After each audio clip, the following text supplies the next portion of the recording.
መሸጥ መለወጥ ምን ማለት ነው? ቤተ መቅደስ ማለት ምን ማለት ነው? እንደገና ደግሞ ሊወግሩት ድንጋይ ሲያነሱ ሲተፉበት ሲያሰቃዩት ሲያንገላቱት ምንም ያላለ ጌታ ቤተ መቅደስ ግን ቅናቱ እስኪያቃጥለው ድረስ እንዴት ደረሰ? ስለ እነዚህ ነገሮች እንነጋገራለን።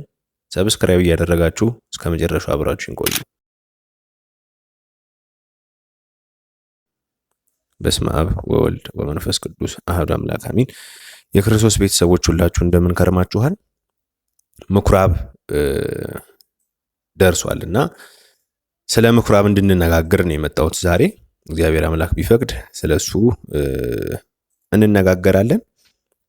ምኩራብ እንግዲህ ቅዱስ ያሬድ ለሰንበታት ስያሜ ሲሰጥ ለሶስተኛው የአብይ ጾም ሳምንት ምኩራብ የሚል ስያሜ ሰጥቷታል። ለሶስተኛዋ ሰንበት ማለት ነው። የመጀመሪያውን ዘወረደ አልን፣ ሁለተኛውን ሰንበት ቅድስት፣ ከዛ ሶስተኛውን ሳምንት ደግሞ ምኩራብ ብሎታል ማለት ነው። ስለዚህ ቦአ ኢየሱስ ምኩራብ አይሁድ ወመሐረ ቃለ ትምህርት እያልን ወመሐረ ቃለ ሃይማኖት እያልን እንዘምራለን ማለት ነው በሰንበተ ክርስቲያን። ስለዚህ ይህንን ቅዱስ ያሬድ የሰየመበትን ምክንያት አድርገን ደግሞ በዕለቱ የሚነበበውን ወንጌል የዮሐንስ ወንጌል ምዕራፍ 2 ከቁጥር 12 ጀምሮ ያለውን ደግሞ እኛ አሁን ባለው የኛ ዕለት ተዕለት ኑሯችን ምን ይመስላል የሚለውን ደግሞ እንመለከታለን ማለት ነው። ቃሉ እንግዲህ ትርጉሙን ስንጀምር ምኩራብ ማለት ከፍ ያለ ተራራ ኮረብታ ላይ ያለ ትልቅ ቤተ መቅደስ ማለት ነው። ይሄ እንግዲህ እስራኤላውያን ይሰበሰቡበት የነበረ ቤተ መቅደሳቸው ነው። የእስራኤላውያን ቤተ መቅደስ ማለት ነው። ስለዚህ ያንን ምኩራብ እንለዋለን። ትልቅዬ ከፍታ ቦታ ላይ ያለ መቅደስ ያንን ምኩራብ እንለዋለን። ታዲያ ዋናው ቁም ነገር በዚህ ዕለት ከምንነጋገርባቸው ነገሮች አንዱ በመዝሙር 69 ላይ እንደምናገኘው የቤት ቅናት በልታኛለች ብሎ መዝሙረኛው ዳዊት የተናገረውን ቃል ሐዋርያት የተናገሩበትን ምክንያት ያ ማለት አስታውሰው ዮሐንስ ወንጌል ምዕራፍ 17 ላይ ቁጥር 2 ምዕራፍ 17 ላይ ምን ምልክት ታደርጋለህ? የቤት ቅናት ትበላኛለች ተብሎ ተጽፎ የነበረው ይሄ ነው ማለት ነው ብለው ያስታወሱበትን ምክንያት እናያለን። ክርስቶስ አምላካችን እየተዘዋወረ በአይሁድ ቤተ መቅደስ በተለያዩ ምኩራባት እየዞረ ያስተምር እንደነበረ ብዙ ጊዜ እናውቃለን። ፈውስም ይፈውስ እንደነበረ እናውቃለን። ታዲያ ወደ ቅፍርናሆም ሄዶ በእነዚህ በአንዱ ዕለታት ነው ጌታ ምን ያደረገው? ወደ ቤተ መቅደስ የገባው ማለት ነው። ታዲያ ወደ ቤተ መቅደስ ሲገባ ሻጮች፣ ለዋጮች በግ፣ ላም፣ ርግብ እየሸጡ እየለወጡ ያገኛቸዋል ማለት ነው። ታዲያ ይህን ጊዜ ጅራፍ ገምዶ አስወጣቸው፣ አባረራቸው ይላል። ይሄ ማለት እንግዲህ ራሱ ሲገምድ ነበረ ማለት ሳይሆን ሐዋርያቱ ገምደው ሰጥተውት በዛ በጅራፉ አባሯቸዋል ማለት ነው። ይሄ የወንጌል ትርጓሜያችን የጭፍራውን ላለቃው እንደመስጠት ነው። ለምሳሌ አሁን የአድዋ ድል በዓል ነገ እናከብራለን። የአድዋ ድልን ስናከብር እምዬ ምኒልክ ድል አደረጉ ብለን እንናገራለን። ያደረጉት ግን እምዬ ምኒልክ አንድ ብቻቸውን ሆኖ ሳይሆን ጭፍራ ነበራቸው። ነገር ግን በጭፍራው አንዱን ውጤቱን በመሪው በንጉሱ በአስተዳዳሪው የመናገር ያህል ነው ማለት ነው። ልክ እንደዛ ሁሉ ጅራፍ ገምዶ እነሱን አባረራቸው እንላለን ማለት ነው። ይሄ ማለት እንግዲህ በጎቹን ላሞቹን ሲሸጡ የነበሩትን እየገረፈ አባረራቸው። ርግብ ደግሞ ሲሸጡ የነበሩትን ደግሞ አንሱ ከዚህ ብሎ ተናገራቸው ማለት ነው። ይሄ በጣም የሚገርም ቃል ነው። በግ ላም የሚሸጡትና በግና ላም ያላቸው ሰዎችና በግና ላሞቹ በራሳቸው ዱላ የሚችሉ ናቸው። ብዙ አቅም አላቸው። ሮጠው ሊያመልጡ ሊወጡ ይችላሉ። ስለዚህ ለነሱ ቆንጠጥ ብሎ ጨከን ብሎ ውጡ አስወጡ ብሎ እነሱን ገንዘባቸውን ሁላ በተነባቸው። አቅም አላቸው እነሱ። አቅም የሌላቸውን ግን አልተቆጣቸውም፣ አልገፋባቸውም፣ አልደፋባቸውም። አንሱ ከዚህ ብሎ በቃሉ ተናግሯቸዋል። ርግብ የነበራቸው ማለት ነው። ርግብ ዱላ አይችሉምና ይላል ወንጌል ተርጓሚያችን ራሱ። ርግቦች ዱላ አይችሉምና። ይሄ ማለት እንግዲህ ልክ ክርስቶስ የሆነ ነገር ሲያመጣብን በምንችለው ልክ ነው። ለምሳሌ የታመመው ራስ ምታት የማይችል ሰው አለ። ራስ ምታት የታመመ ዕለት ግን ያቺ ራስ ምታት በቃ ቀራኒ ሆነች ለሱ ማለት ነው። ያ ትልቅዬ ህማሙ ነው። ለሱ ግን ክርስቶስ በአቅሙ ነው። ከአቅማችን በላይ ሊፈትነን የማይፈልግ አምላክ ስለሆነ በአቅሙ ነው። ያ ራስ ምታት በአቅሙ ነው። ከዛ ከፍ ያለ ደግሞ ሌላ ደግሞ የሚያመው ካለ ደግሞ ወይ ደግሞ ሌላም ፈተና የመጣበት በህይወቱ ካለ ደግሞ ያ ለሱ በአቅሙ ነው። እሱ ተፈተንኩኝ ወይም ከአቅሜ በላይ ነው ምናምን ሊል ይችላል ሰውየው። ነገር ግን እግዚአብሔር በአቅሙ ነው። በግና ላም ሲሆን ሊመታ ይችላል። ከፍ ያለ እንደ ዱላ ያለ ነገር፣ እንደ ርግብ ያሉትን ደግሞ ቀስ ብላችሁ ይዛችሁ ውጡ ብሏቸዋል ማለት ነው። ታዲያ እነዚህን ሲሸጡ ሲለውጡ የነበሩ ሰዎችን ብራቸውን፣ ገንዘባቸውን ደፍቶባቸዋል። የቅዱስ ዮሐንስ ወንጌል ተርጓሜ ላይ ምን የሚል ቃል አለ? የሰው ገንዘብ አታጥፉ ይል የለ ወይ ይላል ትርጓሜ ላይ ማለት ነው። የሰው ገንዘብ እንደዚህ አታጥፉ ይል ነበር። እሱ ግን እንዴት እንደዚህ ገንዘባቸውን በተነባቸው ሲል እንደ ቅናቱ ለቤተ መቅደስ በመቅናቱ በዛ ስሜት ሆኖ ደፍቶባቸዋል። ያ ምንድን ነው? ሰውነቱን ይገልጸናል። አምላክነቱን ደግሞ የሚገልጸን ደግሞ በተአምራት ንብ ወሮ አንድ ቦታ ላይ ግር ብሎ እንደሚገኘው ሁሉ ሳንቲሞቻቸው የየራሳቸው ሳንቲሞች የየራሳቸው ዕቃ ላይ ተለጥፈው ልክ ንብ እንደሰፈረበት ተገኝተዋል ይላልና የሚገርም ነው። እንደ ሰውነቱ ስሜቱ ቢሰማውም እንደ አምላክነቱ ደግሞ በተአምራት ገንዘቦቻቸው ያንዱ ካንዱ ሳይምታታ ሁሉም ሳንቲሞቻቸው በየዕቃዎቻቸው ላይ እንደ ንብ ተለጥፈው ተገኝተዋል ማለት ነው። ታዲያ ክርስቶስ ይህንን ካደረገበት ነገር መካከል አንዱ እሱ ምራቅ ሲተፋበት፣ ሲገረፍ፣ ሲሰቀል፣ ሰይጣን አለበት እያሉ ሲያወሩበት ይህን ሁሉ ነገር ታግሶ ምንም ሳይናገራቸው ሲያዝ ሊይዙት ሲመጡ ሲያዝላቸው ሲከዳ ዝም እያለ ቤተ መቅደስ ጋር ሲሆን ግን በቅናት ሆኖ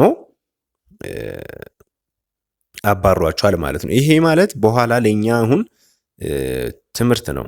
ክርስቶስ በደሙ የመሰረታት የክርስቶስ አካሉ የሆነች ቤተክርስቲያን መሸጫ መነገጃ ስትሆን ዝም ማለት እንደማይገባ ፐርሰናሊ እኛ ብንጠቃ ምንም ማለት እንዳልሆነ ታግሰን ማለፍ ለሰማዕትነት ራሳችንን ተላልፈን መሰጠት እንዳለብን፣ ነገር ግን ቤተክርስቲያን ቅድስቲቷ ስትሆን ማህበሩ ሲሆን ግን ተላልፎ መሰጠቱ ሳይሆን ለሷ ጥብቅና ቆሞ ደግሞ በቅናት ሆኖ ለሷ መከራከር መቆም መከታ መሆን እንዳለብን ደግሞ ሲያሳየን ነው ማለት ነው። አምላክ ሆኖ አይሁዳውያን ሲይዙት፣ ሲያንገላቱት፣ ሲተፉበት፣ ሲሰቅሉት ይህን ሁሉ ነገር ታገሰ። አምላክ ነው፣ ይችላል። ግን እንደማይችል ተቆጠረ፣ ዝም ያለ በግ። እኛ ደግሞ በዛው ልክ ሲደርስብን በደል መገፋት ዝም እንላለን። በቤተ ክርስቲያን ላይ ለሚደርስ ነገር ግን ዝም ብለን ቤተ ክርስቲያንን እግዚአብሔር ይጠብቃታል ብለን መቀመጥ እንደሌለብን ያሳየናል። ሌላው ነገር ደግሞ ገበያ እንዳይሆን የተፈለገው ለምንድን ነው? ቤተ መቅደስ ውስጥ እንዳንሸጥ እንዳንለውጥ ደግሞ የተፈለገበት ምክንያት ምንድን ነው? ይህን እንግዲህ ስናይ ንግድ ብለን የምንጠራው ነገር ማትረፍ አለው፣ መክሰር አለው፣ መደሰት አለው፣ ማዘን አለው፣ መጥገብ አለው፣ መራብ አለው። በቤተ ክርስቲያን ውስጥ ግን እነዚህ ነገሮች የሚመጣው ነገር አንድምታ ይሄ እይታ ስሪዲ ሆኖ ስለሚታዩ ንግድ የመሰለና ከሱ ጋር የሚያያዝ ነገር በሙሉ በቤተ ክርስቲያን ውስጥ አይፈቀድም ማለት ነው። ምሳሌ ዘረኝነት። በዘረኝነት አንድ ሰው እሱ ጓዴ ነው ዘመዴ ነው ብለን የምንቀጥር ከሆነ የምናባረር ከሆነ የምንወዳጅ ከሆነ የምናስቀይም ከሆነ ይሄ አሁን ትራንዛክሽን ነው። እሱ ዘመዴ ነው፣ ዝምድና አለው። እሱ ዝምድናውን፣ ዘሩን፣ ሀረጉን፣ ወገኑን ይዞ ይመጣል። እኔ ደግሞ ስራ፣ ጓደኝነት፣ ቤተሰብ፣ ገንዘብ፣ ጥቅማ ጥቅም ይዤለት ሄዳለሁ። ትራንዛክት እናደርጋለን ማለት ነው። ትርፍ አለኝ፣ ትርፍ አለው ማለት ነው። ልክ እንደዚህ የመሰለ አሁን መሸጥ መለወጥ፣ አንድ በግ 20 ሺህ ብር፣ አንድ ፍየል እንደዚህ ያሉ መሸጡ ብቻ አይደለም። ልክ እንደዚህ የመሳሰለው ነገር እሱ እንደዚህ ስላደረገልኝ እኔም እንደዚህ ላድርግለት፣ ይሄ ትራንዛክሽን ነው፣ ትርፍ ማትረፍ ነው። ስለዚህ ከንግድ ማትረፍ አለ። ይሄንን ነገር ነው ተውም የተባለው። ስለዚህ ንግድ የምንለው አንድ ዶሮ ወስዶ 1000 ብር ስለሰጠው ይሄ 1000 ብር አተረፈ፣ ይሄ አንድ ዶሮ ወሰደ ብቻ አይደለም። እሱ ከኔ ብሔር ተወላጅ ነው፣ ስለዚህ ይሄን ነገር ይጠቀም። ወይ እሱ ደግሞ እንደዚህ አይደለምና ይሄን ይጣ ማለት ይሄን ማክሰር ይሄንን ማትረፍ ይሄም ንግድ ነው ማለት ነው። ስለዚህ በዘር በሌላ ጉዳይ በሰብአዊነትም ቢሆን መነገጃ ማድረግ ማትረፊያ ማድረግ አይገባንም ማለት ነው። ቤተክርስቲያን ሁልጊዜ ትርፍ፣ ሁልጊዜ ደስታ፣ ሁልጊዜ ሰላም ነው ያለው። ሌላ ቦታ ልናገኘው የማንችለውን ሰላም ቤተክርስቲያን እናገኛለን። ሌላ ቦታ ልናገኝ የማንችለውን ትርፍ ቤተክርስቲያን ሄደን እናተርፋለን። ኪሳራ የሌለው ትርፍ ማለት ነው። በኋላ ከስር ይሆን ማጭበርበር የሌለው ትርፍ ማለት ነው። ምንም ሳናጭበረብር በመምጣታችን ብቻ ሰላሙን፣ ትርፉን፣ ሰላሙን፣ እረፍቱን እናገኛለን ማለት ነው። ንግድ ከሆነ ግን ኪሳራ ያለው፣ ኪሳራ ባይኖረው ራሱ ትርፉ ማጭበርበር ያለው ትርፍ ነው። በኋላ ልከስር ከምችለው አሁን ቀድሜ ባተርፈው በሚል በማጭበርበር 10ን 20ን 30 አድርጎ የማጭበርበር ነገር አለው። ቤተክርስቲያን ውስጥ ግን ስለመጣን ስላስቀደሰን ስለቆረብን ጸጋችን እየበዛልን ይሄዳል። መተን ምንም ሳናደርግም ብንሄድ ደግሞ ጸጋ መንፈስ ቅዱስ ደግሞ ያድርብናል፣ ይሰጠናል በመምጣታችን ብቻ ማለት ነው። ይህን እንግዲህ በምኩራብ የምንነጋገረው ነገሮች ናቸው። አንደኛ። ሁለተኛ ደግሞ ለቤተ ክርስቲያን የምናደርግላት ነገር ደግሞ ቅዱስ ዳዊት እንዳለ መዝሙር 69 ላይ ቅድም እንዳልኳችሁ የቤት ቅናት በልታኛለች ብሎ ምን ይላል? ከስር የሚሰድቡህም ስድብ በላይ ላይ ወድቋል፣ ነፍሴን በጾም አስመረርኋት ይላል። ይሄ ማለት የሚሰድቡት ስድብ በላዩ ላይ ስለወደቀ ስጋዬን አስነስቼ ላጠቃቸው ሄድኩኝ፣ ጦር አዘጋጅቼ እንደዚህ ያልኳቸው አይደለም። ነፍሴን በጾም አስመረርኳት። የዛ ሪዛልት መቀየር የኔ በነፍስ በጾም እስኪመራት ድረስ መጾሟ ነው። ነፍሳችንን እኛ ራሳችን ነፍሳችንን በጾም በጸሎት በስግደት እንደዚህ በሃይማኖታዊ ክንውኖች እያያዝን ስንመጣ ለቤተ ክርስቲያን የሚወድቅባት ስድብ የሚደርስባት ቁጣ እያራቀላት ይመጣል ማለት ነው። እኛ ተደራጅተን መዋጋታችን አይደለም መከራከራችን ምናምን እሱ ብቻ አይደለም። ከዛ በላይ ምን ያስፈልጋል?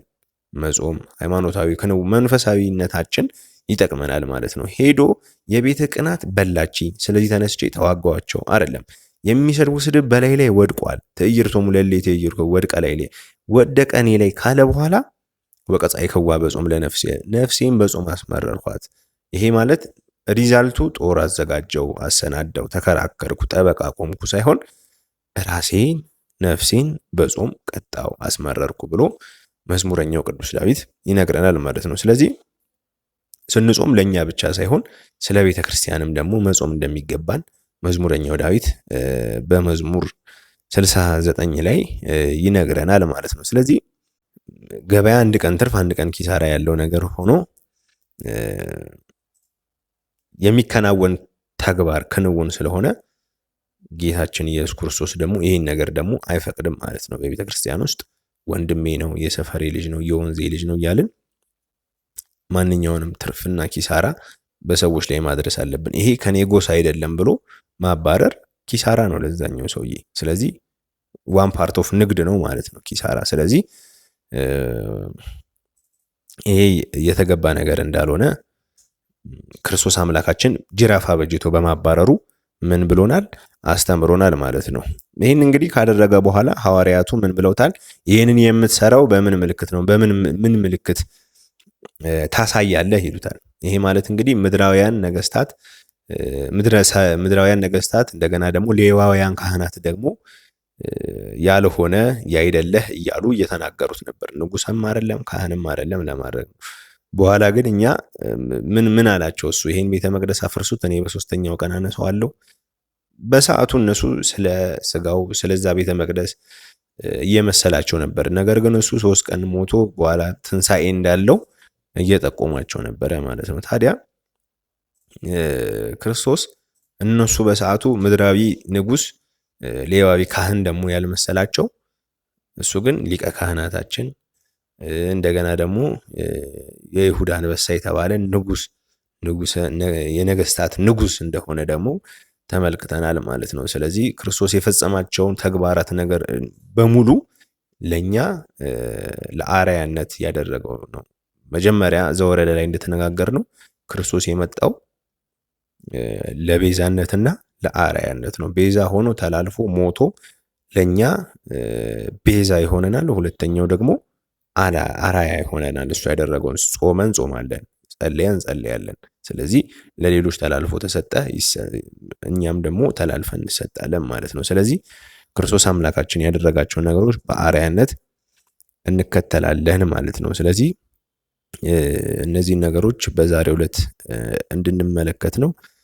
ቀጣይ ደግሞ አራተኛው የዐቢይ ጾም ሳምንት መጻጉዕ፣ እሱን እንመለከታለን። ስለ ቅድስት የሰራሁት ደግሞ ባለፈው ቪዲዮ አለ፣ እሱን ተመልከቱ። ሰብስክራይብ አድርጉ። ሀሳብ አስተያየታችሁን ደግሞ ቻናሉ እንዲያድግ ደግሞ ስጡ። የሳምንት ሰው ይበለን።